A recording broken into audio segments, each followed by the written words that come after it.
My guest shares a story on why he refused to be a victim to the abandonment of his father, and how his mother was very influential in keeping him focused on what mattered most to succeed in life. Hope you enjoy. Lionel Nelson here, and welcome to A Father's Note, promoting fathers through building men. So then, what would you say was your focal point as you transition from each phase in your life, from adolescent to a teenager to a young man? What would you say was your main focal point for that? 3 stages. I would say as an adolescent, I had a lot of different interests and hobbies. So, like I said, I grew up dancing. That was a big part of my life. That was one of the focuses growing up. I had hoop dreams. I remember that was a big part growing up. I grew up watching basketball. I had heavy hoop dreams.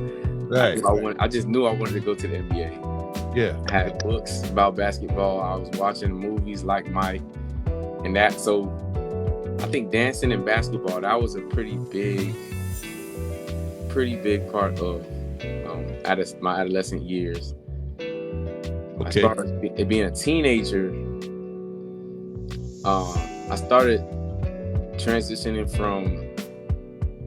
from basketball, and I started focusing a little more on music. I know where that came from, but my great grandmother had a piano, and I remember I used to sit down when I was in those early years. Right. And I would sit on there, just play around and mess around on it. But those experiences stuck with me in the long run. And so during my teenage years, I remember I got involved with the band in middle school. And shout out to my band director, Burley Bruton. He was also a positive influence on being a black male in my life, and actually took me under his wing during that time, during middle school. And so when I fast forward to my young adult focus, I would say late high school and going into college, I didn't know what I wanted to do with my life, actually. And so just talking to different people and hearing about different experiences, I was able to set my mind on something as far as me coming to college and becoming an engineer. And I'm glad that throughout this experience, I haven't had to get rid of all of the other focuses that I had throughout my life and growing up. I remember as a child, at one point I said I wanted to be a choreographer. Who would have thought that fast forward years later, I would come full circle and be choreographing for FAMU's Marching 100 as the head of their show planning and dance routine committee. I'm glad you said that, because I have a treat for the audience. Yeah. So, but before I show, because I have some images I would like to show you all,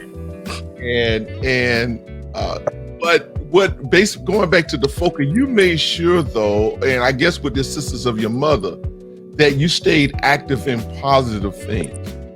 Right. That was one of my main things, and I think sometimes I get not in trouble for it, but sometimes I have to tell myself to slow down. Like, especially even throughout undergrad, I was always wearing many different hats and just staying involved. I believe that actually it took my mind off of being empty or me being in a place of feeling alone.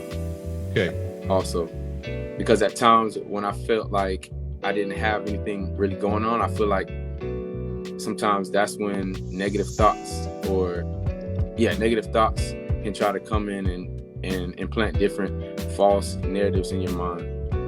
So you did, or let's say at times as you were growing up, you did have to ward off the spirit of depression. Yes. Okay. So in essence, you could have allowed the fact that you had no father to cause you to travel that road or to fall into depression, but you kept yourself busy so that you would not. You found other things in order to replace that. And I believe that it sounded like you was involved in these different things. What it did also was that it continued to build character in you as a man, as your mother has spoken in your life ever since a very young age. I agree. And I'll also speak on being able to fight off depression. I believe at that early age, I remember around the time when my mother told me that I was the man of the house. I made a decision shortly after that I had to refuse to be emotionally stuck or victimized by my situation.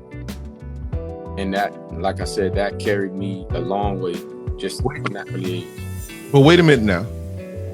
You said, when did you come to that realization now? At what? How old were you? How old were you? Because this is what you just said right there. This right here, this moment right here is powerful. How old were you? Would you say you were when you came to that conclusion? Like you did not allow yourself to be victimized by the circumstances. Like I said, that had to be. That was around the same time when she expressed to me that I was the man of the house.